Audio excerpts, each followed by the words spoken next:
إن الحمد لله نحمده ونستعينه ونستغفره ونعوذ بالله من شرور أنفسنا ومن سيئات أعمالنا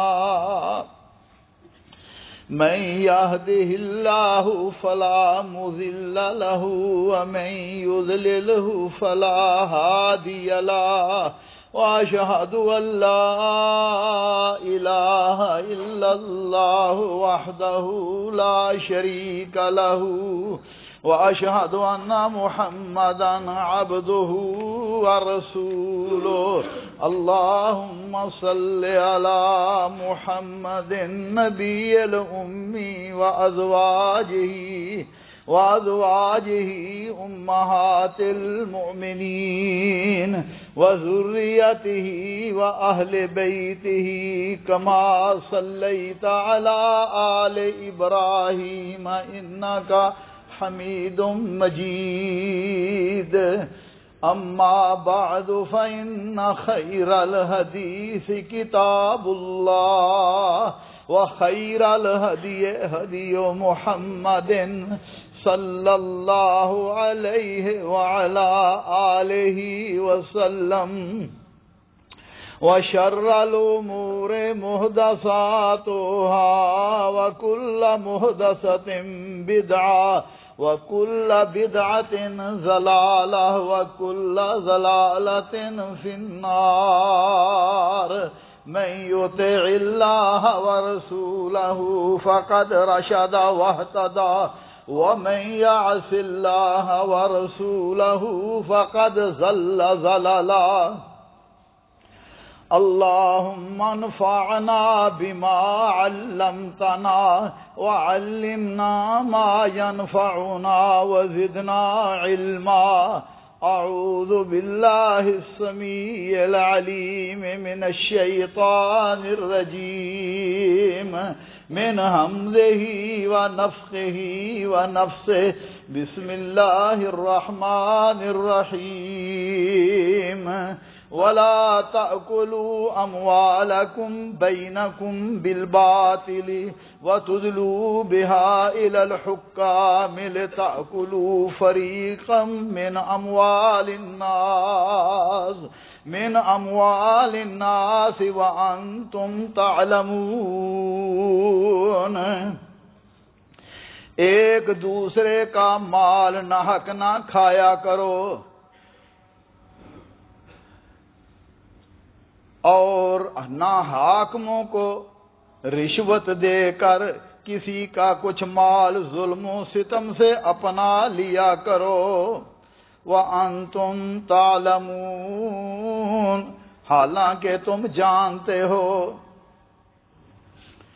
بھائیو، دوستو، بزرگو، اللہ ذوالجلال کی ہم پر بے شمار رحمتیں اور اللہ کی نعمتیں ہیں، اور مالک کی نعمتیں اتنی بے شمار ہیں۔ وَإِن تَعُدُّوا نِعْمَةَ اللَّهِ لَا تُحْصُوهَا اگر تم اللہ کی نعمتوں کو گننا چاہو تو تم نہیں گن سکتے۔ اور اگر بندہ شکر ادا کرنا چاہے تو پیدائش سے لے کے موت تک سر سجدے میں رکھ کر رب کا شکر ادا کرنا چاہے تو شکر بھی ادا نہیں کر سکتا۔ ان نعمتوں میں سب سے پہلی نعمت دین اسلام ہے۔ دین اسلام وَأَتْمَمْتُ عَلَيْكُمْ نِعْمَتِي اللہ کی نعمت ہے، اور دوسری نعمت حضرت محمد کریم صلی اللہ علیہ وسلم ہے۔ فرمایا وَلِأُتِمَّ نِعْمَتِي عَلَيْكُمْ كَمَا أَرْسَلْنَا فِيكُمْ رَسُولًا اللہ کی نعمت حضرت محمد کریم صلی اللہ علیہ وسلم ہے۔ میرے بھائیو، دوستو، اس لیے اللہ مالک فرماتے ہیں وَمَا أَرْسَلْنَاكَ إِلَّا رَحْمَةً لِّلْعَالَمِينَ ہم نے آپ کو سارے جہان کے لیے رحمت بنا کر بھیجا، اور دین اسلام دین رحمت ہے۔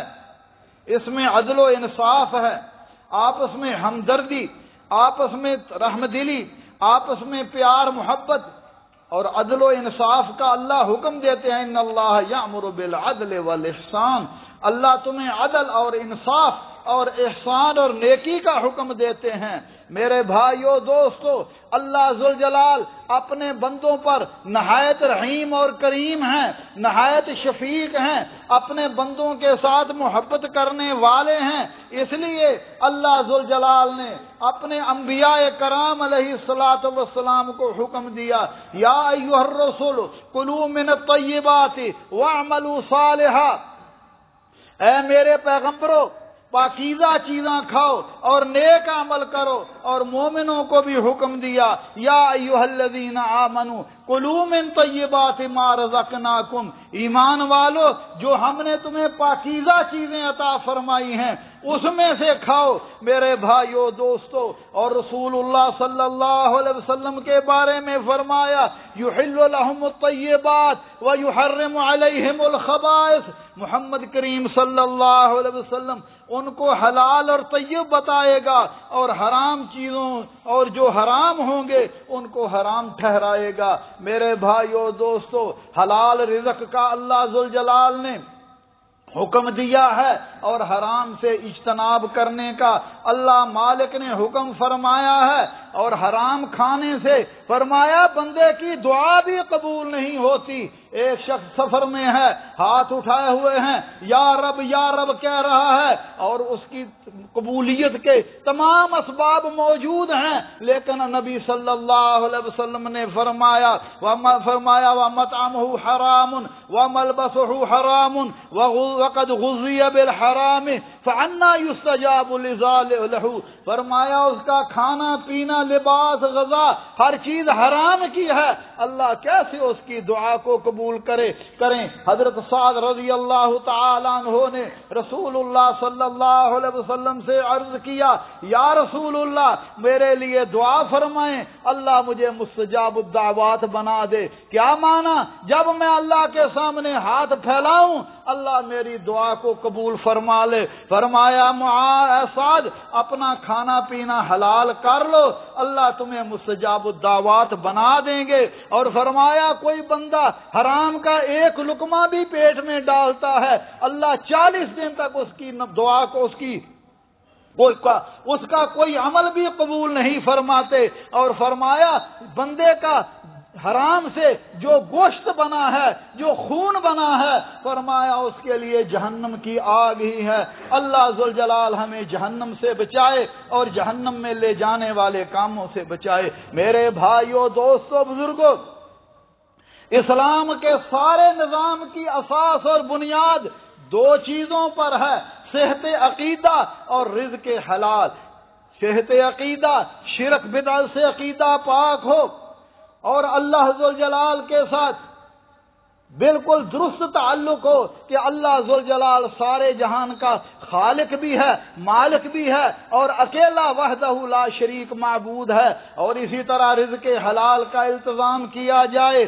اگر یہ نہ ہو تو کوئی عمل بھی اللہ کے ہاں قابل قبول نہیں ہے۔ اور حرام کمائیوں میں بے شمار ذرائع ہیں، ان میں ایک بڑا ذریعہ رشوت خوری کا ہے۔ آج کے خطبہ جمعہ میں ہم اختصار کے طور پر رشوت کے بارے میں کچھ عرض کریں گے۔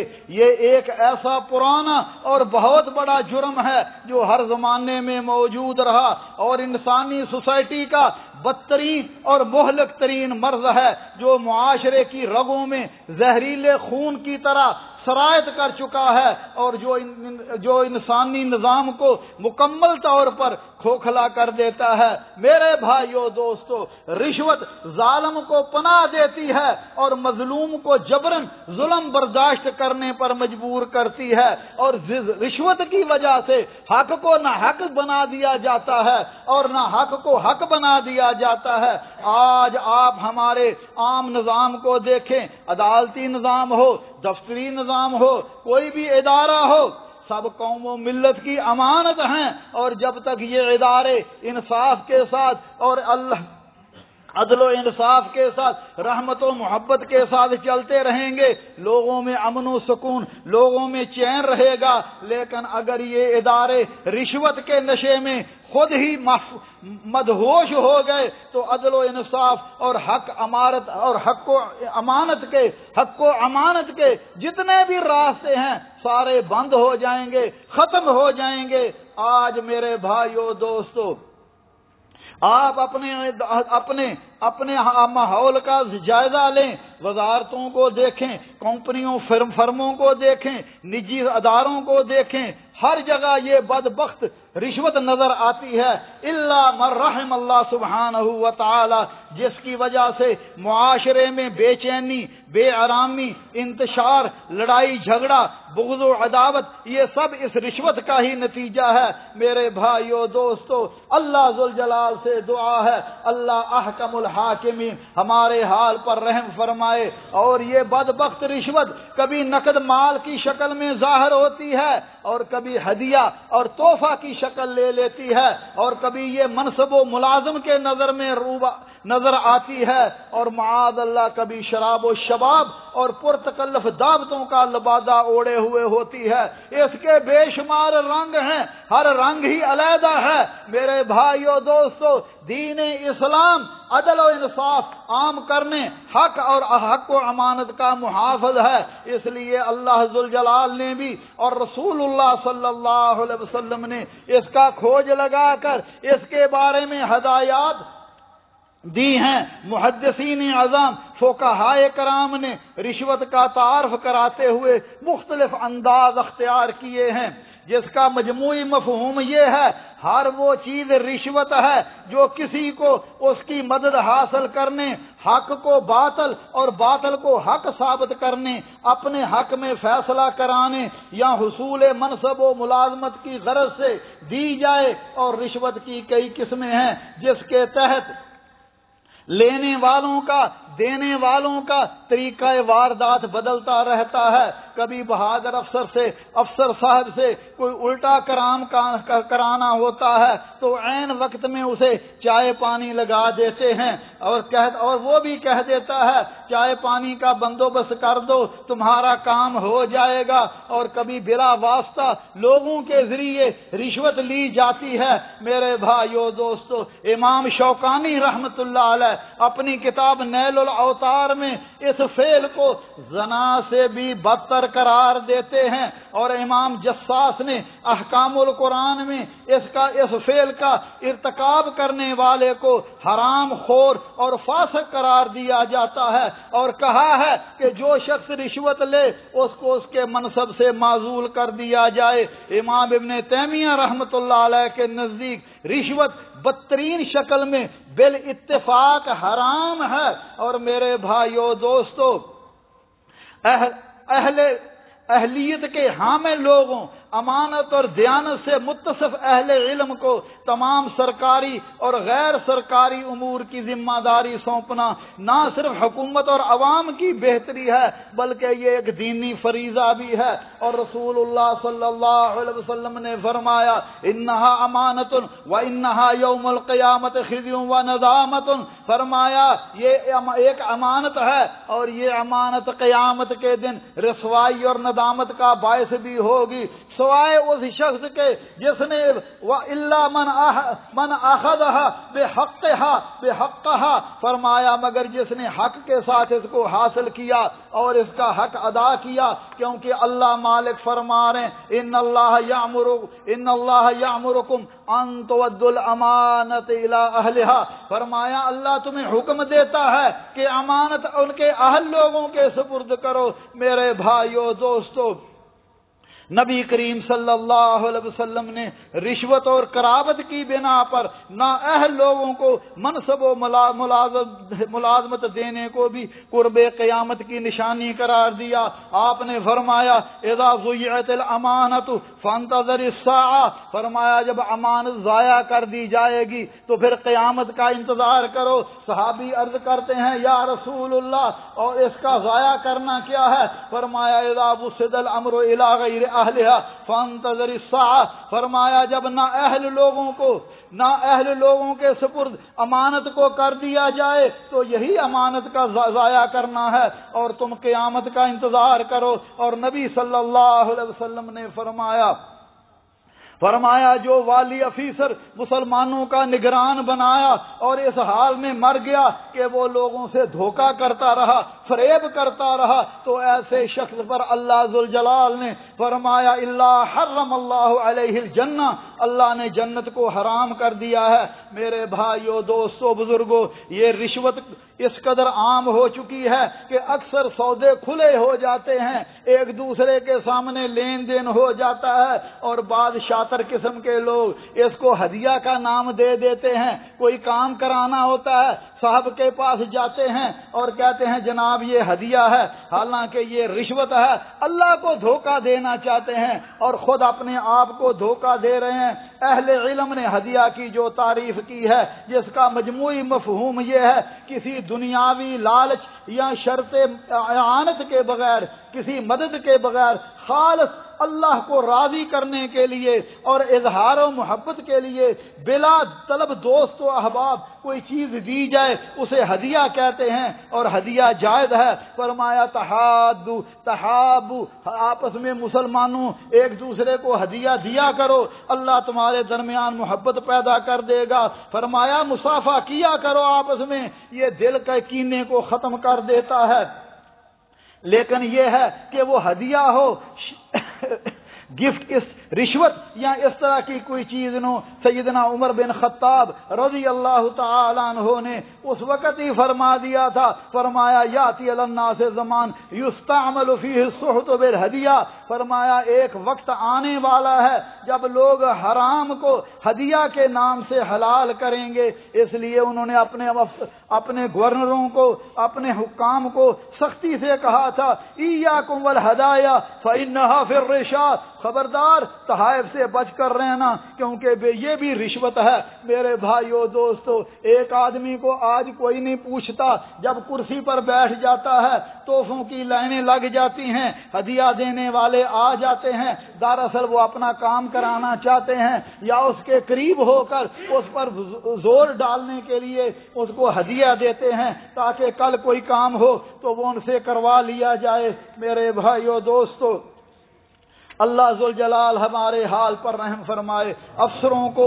قاضیوں کو، ججوں کو۔ حالانکہ ہدیہ یہ ہے کہ آپ کسی شخص کو پہلے بھی ہدیہ دے رہے ہیں، اس کے ساتھ آپ کی محبت ہے، آپ کو اس سے کوئی غرض نہیں ہے، اس سے کوئی کام نہیں ہے، صرف ایک اسلامی محبت کی بنا پر اگر پہلے دیتے ہیں، جتنا پہلے دیتے ہیں اتنے ہی بعد میں دیے جائیں، اور اس غرض سے نہ دیے جائیں اور یہ مطلب نہ ہو کہ میں اس سے کل کام کرواؤں گا۔ لیکن اگر اس کے برعکس ہو تو بھائیوں، دوستو، یہ ہدیہ نہیں ہے، یہ رشوت ہے۔ اور رسول اللہ صلی اللہ علیہ وسلم نے فرمایا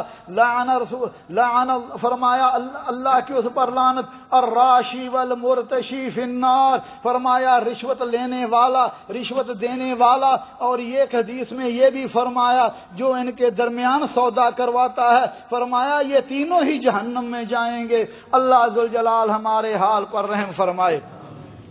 بھائیو، شرک کی بے شمار قسمیں ہیں، بے شمار شکلیں ہیں، جس کی وجہ سے ہمارا معاشرہ ہلاکتوں کی دلدل میں پھنسا ہوا ہے۔ منصب کے حصول کے لیے، قاضی یا جج بننے کے لیے، کسی اعلیٰ منصب کے حصول یا نوکری کے لیے رشوت دینا، یہ رشوت کی یہ مال کی شکل میں ہو، خدمت کی شکل میں ہو، کہ اور اس سے جو حقدار ہیں ان کا حق مارا جاتا ہے۔ اسی طرح فیصلہ کرانے کے لیے حاکم، قاضی، جج یا پولیس افسر کو کچھ دے دیا جائے کہ فیصلہ ہمارے حق میں ہو جائے، حالانکہ انسان کا موقف غلط ہوتا ہے۔ اسی طرح کام نپٹانے کے لیے کسی اہلکار کو دیا جائے جو لوگوں کے کام میں ٹال مٹول کرتا ہے اور اپنی زبان حال سے معاوضہ طلب کرتا ہے۔ لیکن ایک بات یاد رکھنی چاہیے، اگر کوئی شخص آپ کا جائز کام نہیں کر رہا، اور وہ آپ سے مطالبہ کر رہا ہے کہ میں آپ کا جائز حق آپ کو اس وقت دوں گا جب تک آپ مجھے اتنے پیسے نہ دیں، تو آپ بجبر و اکراہ اگر اپنا جائز حق لینے کے لیے کسی کو کچھ دیتے ہیں تو وہ رشوت کے زمرے میں نہیں آتا۔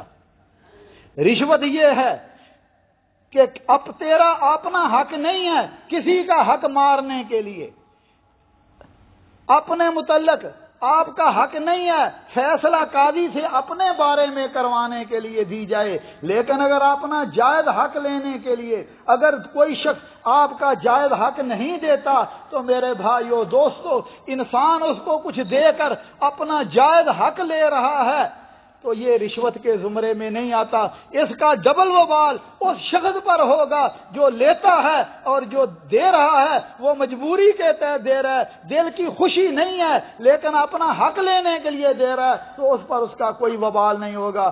اللہ ذوالجلال ہمارے حال پر رحم فرمائے، اللہ ذوالجلال ہمیں رزق حلال کھانے کی توفیق عطا فرمائے۔ اقول قولی ھذا واستغفر اللہ لی ولکم ولسائر المسلمین من کل ذنب فاستغفروہ انہ هو الغفور الرحیم۔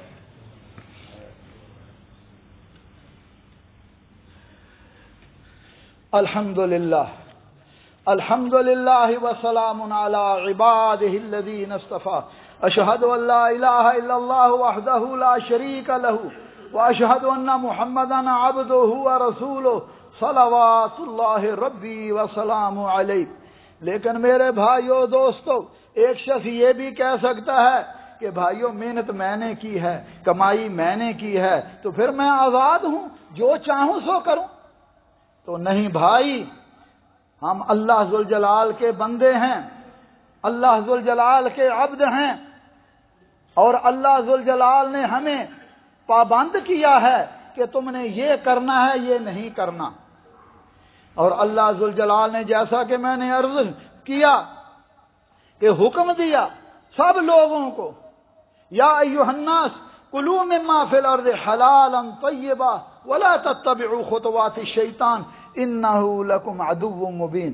اے سارے جہان کے لوگوں، جو تمہیں زمین سے حلال اور طیب دیا ہے، ایک ہوتا ہے حلال، ایک ہوتا ہے خبیث۔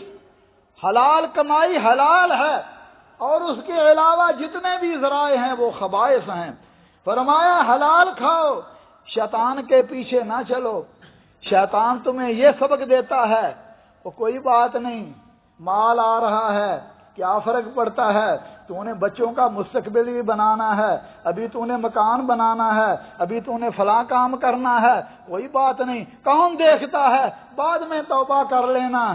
جب نوکری ختم ہو جائے گی، لمبی داڑھی رکھ لینا، ہاتھ میں تسبیح پکڑ لینا اور کہنا کہ اب میں نے توبہ کر لی۔ لوگوں کے حق کھا کر جب تک لوگوں کا حق ادا نہ کیا جائے، اللہ کسی کی توبہ قبول نہیں کرتے۔ اس لیے انسان کو توبہ کرنی چاہیے۔ اور فرمایا ایمان والو، حلال کھاؤ، اور حلال وہی ہے جو جائز وسیلے سے کھایا جائے، کمایا جائے۔ نبی صلی اللہ علیہ وسلم نے پیشین گوئی کی تھی، اور آج کے اس ماحول میں یہ پیشین گوئی بالکل آپ بھی اور میں بھی اپنی آنکھوں سے دیکھ رہے ہیں۔ فرمایا لَيَأْتِيَنَّ عَلَى النَّاسِ زَمَانٌ لَا يُبَالِ الْمَرْءُ بِمَا أَخَذَ الْمَالُ أَمِنْ حَلَالٍ أَم مِّنْ حَرَامٍ۔ فرمایا لوگوں پر ایک زمانہ آئے گا، لوگوں کو اس بات کی پرواہ بھی نہیں ہوگی کہ حلال طریقے سے مال آیا ہے کہ حرام طریقے سے آیا ہے، اور آج کل وہی حال ہے۔ اور میرے بھائیو دوستو، حشر کی عدالت میں فرمایا آدم کے بیٹے کے قدم نہیں ہل سکیں گے جب تک 4 باتوں کا یا 5 باتوں کا جواب نہیں دے سکے گا۔ ان میں ایک بات یہ ہے وَعَمَّالِهِ مِنْ أَيْنَ اكْتَسَبَهُ وَفِيمَا أَنْفَقَهُ، مال کہاں کمایا اور خرچ کیسے کیا۔ کہتے ہیں جی مال کمانا ہے، جیسے چاہیں کمائیں، اور میں نے کمایا ہے، جیسے چاہوں خرچ کروں۔ نہ میرے بھائی، جواب دینا پڑے گا کہ مال کیسے کمایا، رزق حلال سے، حلال طریقے سے، یا کہ حرام طریقے سے، اور پھر یہ مال اللہ کی امانت ہے، اس کو خرچ کیسے کیا، رب کی رضا مندی میں یا اللہ کی نافرمانی میں ایک ایک دینار کا، ایک ایک روپے کا حساب دینا پڑے گا۔ اللہ ہمارے حال پر رحم فرمائے، کیونکہ اللہ ذوالجلال نے قانون بنا دیا، یا ایھا الذین آمنوا لا تأکلوا اموالکم بینکم بالباطل الا ان تکون تجارۃ عن تراض منکم۔ ایمان والو، آپس میں ناجائز طریقے سے ایک دوسرے کا مال نہ کھاؤ۔ ہاں، اگر رضامندی کے ساتھ تجارت کر رہے ہو تو پھر کوئی حرج نہیں، تجارت کا کوئی حرج نہیں ہے، اس میں بھی دھوکہ نہیں ہونا چاہیے۔ اور دوسری آیت جو میں نے آپ کو ابھی پڑھ کر سنائی ہے، فرمایا لا تاکلوا اموالکم بینکم بالباطل وتدلوا بها الى الحکام لتأکلوا فریقا من اموال الناس بالاثم وانتم تعلمون۔ یہاں بھی بالباطل، پہلے میں بھی بالباطل فرمایا ناجائز طریقوں سے مال نہ کھاؤ، مال کھانے سے منع کیا۔ ہر ناجائز طریقہ جس میں چوری، کسی کا مال غصب کرنا، خرید و فروخت میں دھوکہ کرنا، سودی لین دین کرنا، ڈاکہ زنی کرنا، امانت میں خیانت کرنا، جوئے بازی اور حرام تجارت ساری اس میں شامل ہیں۔ اور دوسری آیت میں فرمایا وَتُدْلُوا بِهَا إِلَى الْحُكَّامِ لِتَأْكُلُوا فَرِيقًا مِنْ أَمْوَالِ النَّاسِ، کہ حکام کو رشوت دے کر کسی کا مال ظلم و ستم سے اپنا نہ لیا کرو، حاکموں کو رشوت دے کر کسی کا مال کھانے سے منع کیا۔ آپ کی زمین نہیں ہے، غریبوں، یتیموں، مسکینوں کی ہے، آپ پٹواریوں کے ساتھ ساز باز کر کے کہتے ہیں کون ان کے پیچھے آئے گا، کھا لیتے ہیں، اور آپ جہنم کی آگ کھا رہے ہیں، لوگوں پر ظلم و ستم کر رہے ہیں، وکیلوں، ججوں، گواہوں کو رشوت دے کر فیصلہ اپنے ہاتھ میں کر رہے ہیں، کسی شریف آدمی کا مال ہتھیانے کے لیے، اس کی جائیداد پر ناجائز قبضہ کرنے کے لیے جھوٹی گواہیاں دے رہے ہیں۔ تو میرے بھائیو، دوستو، نبی صلی اللہ علیہ وسلم نے فرمایا کل لحم نبتہ السحت فالنار اولا بہ، فرمایا ہر وہ مال، فرمایا وہ گوشت جو سحت کی پیداوار ہو، جو سحت کی پیداوار ہو، فرمایا اس کا صحیح ٹھکانہ جہنم ہے۔ صحابہ نے عرض کیا یا رسول اللہ وما السحت، فرمایا اللہ کے حبیب سحت کیا ہے؟ قال الرشوت فی الحکم، فرمایا فیصلہ کرانے میں رشوت دینا یہ سحت ہے، اور اس کا دنیاوی انجام بھی برا ہے اور آخرت میں اس کے لیے جہنم ہے۔ اور نبی صلی اللہ علیہ وسلم نے فرمایا ما من قوم یظہر فیہ الربا الا اخذوا بالسنہ، فرمایا جس قوم میں سود عام ہو جاتا ہے اللہ وہاں قحط سالی کو مسلط کر دیتے ہیں۔ وما من قوم یظہر فیہ الرشا الا اخذوا بالرعب، اور فرمایا جس قوم میں رشوت خوری عام ہو جاتی ہے وہ مرعوبیت کا شکار ہو جاتا ہے۔ آج ہمارا حال یہی ہے، جب تک حلال کھائیں تھوڑا بھی ہو برکت ہوتی ہے، حرام زیادہ بھی ہو اس میں بے برکتی ہوتی ہے، جیسے آتا ہے ویسے چلا جاتا ہے۔ اس لیے مومن ہر حال لقمہ، سیدنا امیر المومنین ابو بکر صدیق رضی اللہ تعالیٰ عنہ کو غلام ایک دن آتا ہے، حضرت یہ کھانا تناول فرما لیں۔ کھانا کھا لیا، بعد میں کہنے لگا آپ کو پتہ ہے یہ کھانا میں نے کہاں سے لیا؟ فرمایا مجھے تو نہیں پتا، کیونکہ غیب تو اللہ ہی جانتا ہے۔ صحابی رسول ابو بکر صدیق افضل الامہ بھی نہیں جانتے۔ کہنے لگا زمانہ جاہلیت میں نے جھوٹ موٹ ایک بندے کو بات کہی تھی، وہ بات اس کی پوری ہو گئی، کہانت کی تھی، آج وہ یہ مال لے کے آیا ہے۔ فرمایا تو نے پہلے مجھے کیوں نہیں بتلایا؟ انگلی ڈال کر سارا اندر سے جتنا بھی تھا کیا کر دیا۔ فرمایا ابو بکر کے پیٹ میں حرام مال نہیں داخل ہو سکتا۔ آج ہمارا حال یہ ہے، کوئی بات نہیں، مال ہی ہے نا، آ رہا ہے، دعوت دوست نے کی ہے، بھائی دعوت کی ہے، اس کے پیچھے کیا ہے دیکھنا چاہیے۔ اللہ ذوالجلال ہمارے حال پر رحم فرمائے، رزق حلال کھانے اور کمانے کی توفیق عطا فرمائے۔ ربنا ظلمنا انفسنا وان لم تغفر لنا وترحمنا لنكونن من الخاسرين اللهم انك عفو تحب العفو فاعف عنا اللهم فاطر السماوات والارض انت ولینا فی الدنیا والآخرہ توفنا مسلمین والحقنا بالصالحین۔ رب کریم غفور الرحیم، اللہ ہمارے گناہوں کو معاف فرما، دین پر استقامت نصیب فرما، جب تک دنیا میں رہے اسلام اور ایمان پر زندہ رکھنا، اور جب ہماری موت آئے اللہ مسلمان کر کے مارنا، اور اپنے حبیب صلی اللہ علیہ وسلم کی جنت میں رفاقت نصیب فرمانا۔ یا اللہ ہمارے والدین پر رحم فرما، جیسے انہوں نے بچپن میں ہم پہ رحم کیا، ان میں جو زندہ اللہ انہیں صحت و عافیت ایمان عطا فرما، اور جو فوت ہو چکے اللہ ان کی مغفرت فرما، اللہ ان کی قبروں کو جنت کے باغ بنا۔ یہ کچھ بھائیوں نے عبدالرزاق صاحب اور شبیر صاحب کے بارے میں لکھا ہے، اللہ ذوالجلال ان کی مغفرت فرمائے، اور اللہ تمام مسلمان مرد و عورتوں کی مغفرت فرمائے جو حالت ایمان میں اس دنیا سے چلے گئے ہیں۔ رب کریم ہمیں بھی، ہمارے اہل خانہ کو، عزیز و اقارب، دوست احباب، تمام مسلمانوں کو اللہ شفائے کامل عاجلہ عطا فرما، ایسی پیاری صحت عطا فرما کہ اس کے بعد بیماری نہ رہے۔ رب کریم مسلمانوں کی حالت پر رحم فرما، اللہ سیلاب زدگان کی حالت پر رحم فرما، اپنے فضل و کرم سے انہیں اور اپنے فضل و کرم سے ان کی مدد فرما۔